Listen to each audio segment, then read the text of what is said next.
Hello guys, তো আমি আজকে একটা ফ্লাওয়ার বানাবো। তো ফ্লাওয়ার বানানো খুবই ইজি। তো তার জন্য প্রথমে একটা কাদাকে হাতের সাহায্যে গোল গোল করে নিয়ে দেন হাত দিয়ে চ্যাপটা করে দেন এটাতে একটু পানি মিশিয়ে এটাকে ফিনিশিং দিয়ে দিতে হবে। তারপর আরেকটা জায়গায় আমি এরকমভাবে কাদাকে অল্প অল্প নিয়ে দেন হাতের সাহায্যে গোল গোল করে বানিয়ে নিচ্ছি কয়টা বল। এই বলগুলো দিয়েই ফ্লাওয়ার হবে। তার জন্য এগুলোকে আমি বানিয়ে নিলাম। দেন তারপর আমি এগুলো আস্তে আস্তে সবগুলো বানানো শেষ। তো এগুলো এখন আমি বসিয়ে দেবো এভাবে। তো এগুলোকে আমি অনেকগুলোকে বসিয়ে দিয়েছি। দেন বসিয়ে দেওয়ার পর এগুলো সবগুলোকে মিশিয়ে দেবো একসাথে। তারপর হাতের সাহায্যে এইভাবে চ্যাপটা চ্যাপটা করে দেব।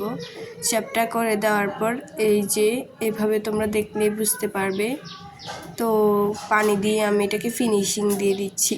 ফিনিশিং দিলে এটাকে দেখতে আরও অনেক বেশি সুন্দর লাগবে। তো তারপর মাঝখানে একটা ছোট্ট বুতুম কী বলে এটাকে বানিয়ে দিয়েছি। দেন দেখো এটা হয়ে গেছে। তো কেমন হয়েছে সবাই কমেন্টে বলবা। দেন এটার ফাইনাল লুক।